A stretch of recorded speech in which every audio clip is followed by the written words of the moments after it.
दोस्तों, आज की हमारी इस नई वीडियो में हम आपको कुछ ऐसी आर्कियोलॉजिकल डिस्कवरीज के बारे में बताने वाले हैं जो आपको ये सोचने पर मजबूर कर देंगी कि प्राचीन दुनिया वाकई कितनी अजीब थी। क्योंकि इस वीडियो में हरक्यूलिस केव से लेकर ब्रगैंजा ब्रोच तक ना जाने कितनी ऐसी शानदार चीजें शामिल हैं जिनके बारे में आपने आज तक सुना भी नहीं होगा। तो चलिए शुरू करते हैं आज की इस मजेदार वीडियो को। नंबर 10। दोस्तों, तो चलिए इस वीडियो की शुरुआत करते हैं एक ऐसी एंशिएंट केव के साथ जिसकी हिस्ट्री बड़ी ही इंटरेस्टिंग है और इसके बारे में सुनने के बाद आप हैरान रह जाएंगे।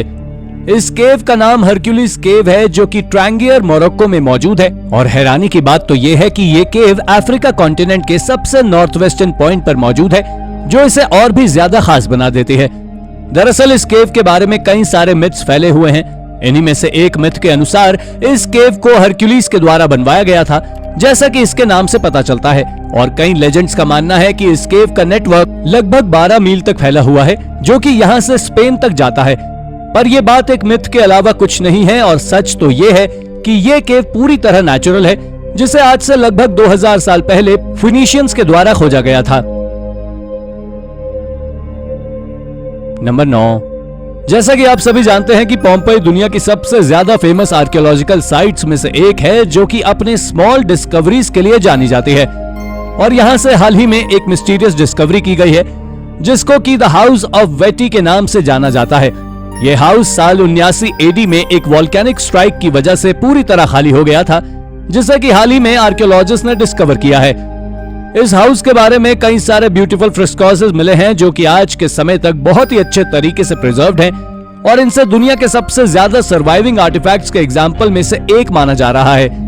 दोस्तों, हैरानी की बात यह है कि द हाउस ऑफ वेटी की दीवारों पर लगभग 12 माइथोलॉजिकल सीन्स पेंट किए गए हैं, जो कि वाकई में बहुत ही ज्यादा रहस्यमयी है। नंबर 8। इसके बाद अब बारी आती है ऐसी आर्कियोलॉजिकल डिस्कवरी की जिसके बारे में शायद ही आपने कहीं सुना होगा। इस डिस्कवरी को डाइंग ग्लैडिएटर के नाम से जाना जाता है, जो एक स्टैचू है। और इस स्टैचू के बारे में कई रिसर्चर्स का मानना है कि इसको आज से लगभग 2250 साल पहले बनाया गया था। आप जान ले कि इस मिस्टीरियस स्टैचू को एडिलेड डायनेस्टी के द्वारा बनाया गया था, लेकिन इसको आज तक कोई भी प्रूव नहीं कर सका है। रिसर्चर्स कहती हैं कि इस स्टैचू को ग्रीक ब्रॉन्ज एज में बनाया गया था और ये बनने के 1 सेंचुरी के बाद ही लॉस्ट हो गया था, जिसे आर्कियोलॉजिस्ट ने 17वीं सेंचुरी में रीडिस्कवर किया था। और इसके बाद से ही आर्कियोलॉजिस्ट और हिस्टोरियंस इस डाइंग ग्लैडिएटर के बनाने के पीछे की वजह जानने में लगे हुए हैं। लेकिन आज तक कोई भी इस स्टैचू को बनाने के पीछे की वजह को साफ नहीं कर सका है, जो इसे और भी ज्यादा मिस्टीरियस बना देता है। नंबर 7। अब बात करते हैं एक ऐसे एंशिएंट आर्टिफैक्ट की जिसको कि आज से लगभग 2300 साल पहले बनाया गया था। और अगर आप इस आर्टिफैक्ट की हिस्ट्री और मिस्ट्री के बारे में सुनेंगे तो आप पूरी तरह से दंग रह जाएंगे। इस आर्टिफैक्ट को ब्रगैंजा ब्रोच के नाम से जाना जाता है और इसे किसी ग्रीक क्राफ्ट्स पर्सन के द्वारा बनाया गया था। अगर हम इस आर्टिफैक्ट की हिस्ट्री की बात करें तो ये आर्टिफैक्ट को 19वीं सेंचुरी में रीडिस्कवर किया गया था, जिसके बाद इस आर्टिफैक्ट को पोर्चुगल के एक प्राइवेट ओनर से ब्रिटिश म्यूजियम ने साल 2001 में खरीद लिया था। असल में यह आर्टिफैक्ट पूरी तरह से प्योर गोल्ड का बना हुआ है, जिसमें एक आदमी को एक हेलमेट पहने दिखाया गया है जो कि अपने आप को एक डॉग से बचाता हुआ देखा जा सकता है। और यह पीस बहुत ही प्रिस्टीन कंडीशन में अभी तक मौजूद है। नंबर 6। दोस्तों, ये एक ऐसा आर्टिफैक्ट है जिसके बारे में शायद ही आपने पहले कभी सुना होगा, क्योंकि ये आर्टिफैक्ट इतना ज्यादा अमेजिंग जो है, ये आर्टिफैक्ट आज के मॉडर्न ऑटोमोबाइल या कहें किसी बाइसिकल के 4 व्हील्ड वर्जन के जैसे दिखाई देता है। शायद ही आपको मालूम हो कि यह आज से लगभग 2600 साल पुराना है और इसे ज्यूटेनबर्ग ऑस्ट्रिया में 1851 में खोजा गया था। साथ ही इसके आसपास से ब्रॉन्ज M4A ज्वेलरी और वेपन्स भी मिले थे, जिन्हें कि आयरन से बनाया गया है। इस आर्टिफैक्ट को समझने के लिए कई हिस्टोरियंस ने इस पर रिसर्च की है और बताया कि इसके बीच में एक लगभग 12 इंच लंबा वुमन का फिगर मौजूद है, जिसमें एक औरत को अपने हाथों में एक बोल लिए दिखाया गया है। इसके चारों ओर कई सारे फिगर्स बने हुए हैं, जिनमें से कुछ स्टैंडिंग तो कुछ को सिटिंग पोजीशन में दिखाया गया है। और तो और इसमें दिखने वाले एनिमल हॉर्स बिल्कुल किसी डियर के जैसे दिखाई देते हैं। नंबर 5। यह मिस्टीरियस डिस्कवरी एंशिएंट वैगन की है, जिसके बारे में कई आर्कियोलॉजिस्ट का मानना है कि इसको एंशियंट लोगों के द्वारा अपनी कई सारी सेरेमोनियल एक्टिविटीज के लिए यूज किया जाता था। इस वैगन को डेनमार्क में 19वीं सेंचुरी में डिस्कवर किया गया था। इसके बारे में कई आर्कियोलॉजिस्ट और हिस्टोरियंस का मानना है कि इस वैगन को अराउंड 2100 साल पहले बनाया गया था। दोस्तों, आपको जानकर हैरानी होगी कि इस समय यहाँ पर रहने वाले फोक लेजेंड्स इस वैगन के जरिए अपने गोल्ड को एक जगह से दूसरी जगह पर ले जाते थे। लेकिन अगर हम इन वैगन्स की बात करें तो ये बहुत ही अच्छी कंडीशन में पाए गए हैं और इन वैगन्स पर कई तरह के एंशिएंट आर्ट भी मिले हैं, जिससे पता चलता है कि इन वैगन्स का इस्तेमाल सेरेमोनियल एक्टिविटीज में भी होता था। और आज के समय में ये वैगन म्यूजियम ऑफ डेनमार्क में रखा हुआ है।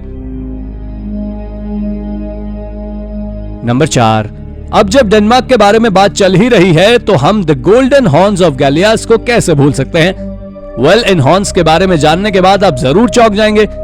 दरअसल ये आर्टिफैक्ट्स पूरी तरह से प्योर गोल्ड की शीट से बने हुए हैं और इन हॉर्न्स के पैर को डेनमार्क में खोजा गया था। इनमें से जहां एक हॉर्न को 1639 में डिस्कवर कर लिया गया था, तो वहीं दूसरे वाले हॉर्न को 1734 में डिस्कवर किया गया था।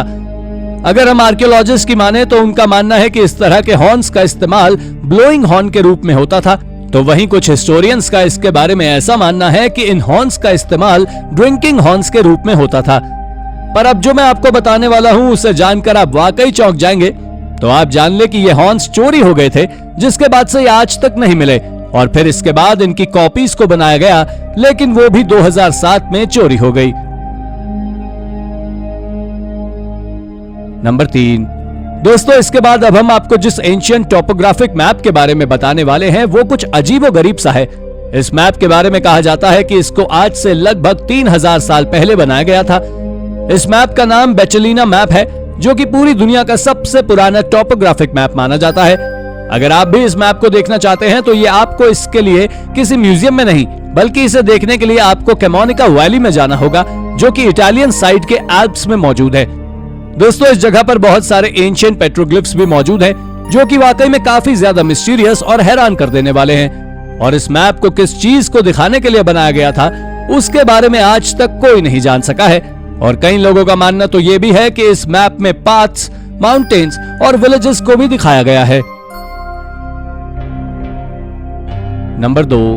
दोस्तों, अभी हमने थोड़ी देर पहले ही आपको गोल्डन हॉर्न्स ऑफ गैलियास के बारे में बताया था कि ये ब्लोइंग या ड्रिंकिंग हॉर्न हो सकते हैं, लेकिन अब हम आपको जिस एंशिएंट हॉर्न के बारे में बताने वाले हैं, ये इस गोल्डन हॉर्न से पूरी तरह अलग है, जिसके बारे में कई आर्कियोलॉजिस्ट का मानना है कि ये ओल्डनबर्ग हॉर्न है, जो कि डेफिनेटली एक ड्रिंकिंग हॉर्न है, जो कि वाकई में काफी ज्यादा हैरान कर देने वाला है।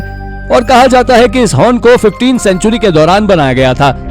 अगर हम इस हॉर्न की बनावट की बात करें तो इसके बेस को सिल्वर से बनाया गया है और अलग अलग तरह के एनिमल से डेकोरेट भी किया गया है। इस तरह के हॉर्न्स को डैनिश सोसाइटी के एलीट मेंबर्स को एक जनरेशन से दूसरी जनरेशन में जाने के लिए प्राइज के रूप में दिया जाता था। नंबर 1। दोस्तों, हमारी आज की आखिरी डिस्कवरी एक एंशिएंट पॉकेट कैलकुलेटर की है, जिसकी कहानी बड़ी ही इंटरेस्टिंग और मिस्टीरियस है। और इस आर्टिफैक्ट को आज से लगभग 3 साल पहले एक बिल्डिंग वर्क के दौरान जमीन के अंदर से खोजा गया था। और आपको शायद जानकर हैरानी होगी कि ऐसे सिर्फ 8 पीसेस को ही पूरी दुनिया में लगभग 14वीं सेंचुरी में बनाया गया था, जिसके बारे में कई आर्कियोलॉजिस्ट का कहना है कि यह हाइट और डेप्थ के साथ साथ स्टार्स के बीच के डिस्टेंस को भी माप सकता था, जो थोड़ी चौंका देने वाली बात जरूर है। इतना ही नहीं, इसे आज के समय में कैंटरबरी एस्ट्रोलैब क्वाड्रेंट के नाम से जाना जाता है, जिसको आज के समय एंशिएंट लोगों का कंप्यूटर कहा जाता है, जो कि हमें एंशिएंट लोगों की टेक्नोलॉजी के बारे में बहुत कुछ बताता है। तो दोस्तों, ये थी हमारी आज की वीडियो। अगर आपको वीडियो पसंद आई हो तो इसे लाइक करें और हाँ, जाते जाते चैनल को सब्सक्राइब जरूर कर दीजिएगा। Thank you for watching.